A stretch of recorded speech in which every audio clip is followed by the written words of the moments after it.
En fait, si vous allez dans un point de vente et que vous regardez la façon dont les équipes elles regardent leurs mails, c'est pas comme au siège, c'est pas au fur et à mesure que les mails arrivent, on les lit, on est avec le client, on va mettre en rayon, on va s'occuper de plein de choses.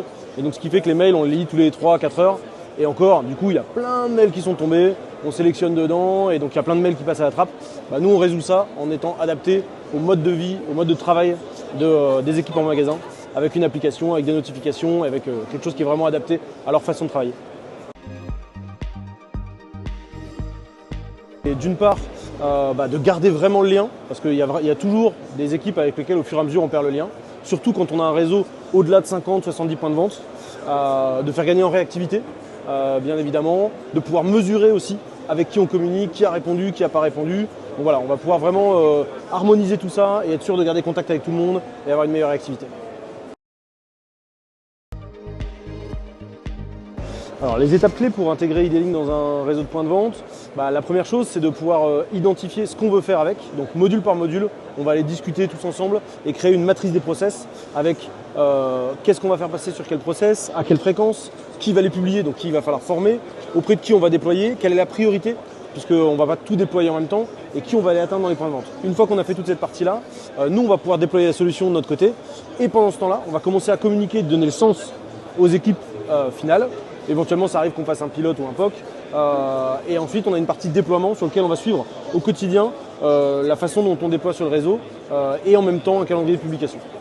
Et une fois qu'on a fait ça, on va suivre les résultats au début et au bout d'un mois, on envoie un questionnaire de satisfaction à toutes les personnes terrain. Et là, elles vont nous donner des idées aussi pour pouvoir encore améliorer l'expérience sur la solution.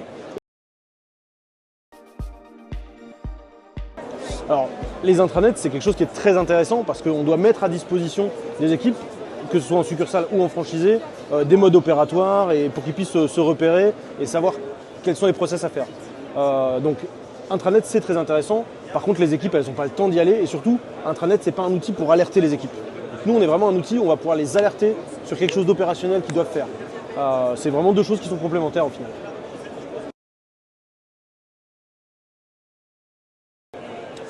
Alors le rôle du Customer Success Manager, on a toujours tendance à dire que c'est un copilote. Ça veut dire c'est pas lui qui est aux manettes, puisque on n'a pas la culture d'entreprise, on n'a pas ainsi de suite, mais on est là pour faciliter. Par contre, on est clairement très très impliqué dans la réussite de la solution.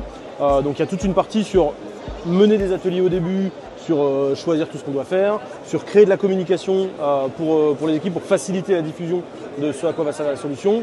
Et une fois qu'elle est lancée, on va avoir un rôle de régulièrement faire un point et donner de la visibilité sur ce que font les autres clients, sur ce qu'on peut mettre en place, sur les nouveautés qui vont arriver.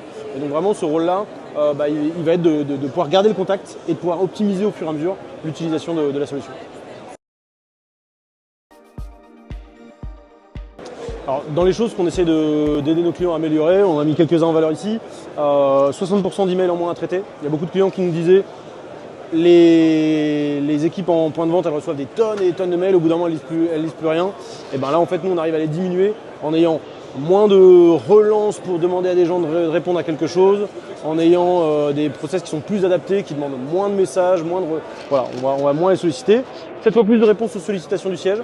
On a une solution qui nous permet d'avoir, par exemple quand on envoie un sondage, on a 70% de réponses en 4 jours. Parce qu'on a un système de relance qui est ciblé, qui relance uniquement les gens qui n'ont pas répondu, parce qu'on va permettre de redescendre des informations par rapport au sondage, ce genre de choses. Des comptes rendus qui sont générés après chaque visite terrain, ça veut dire que la solution elle est tellement simple qu'on ne va pas attendre 3-4 jours pour envoyer le rapport de visite.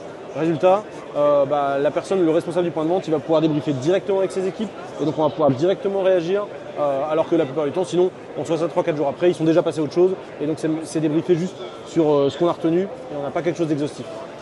Et enfin, 85% de déploiement en 3 semaines, c'est l'engouement que suscite la solution qui fait que du coup, on n'a pas de problème de déploiement.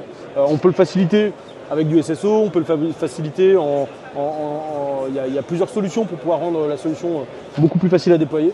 Mais de toute façon, on a des déploiements qui sont relativement rapides parce que la solution, si on a bien expliqué le sens, les équipes elles en ont envie et c'est ça le premier secret.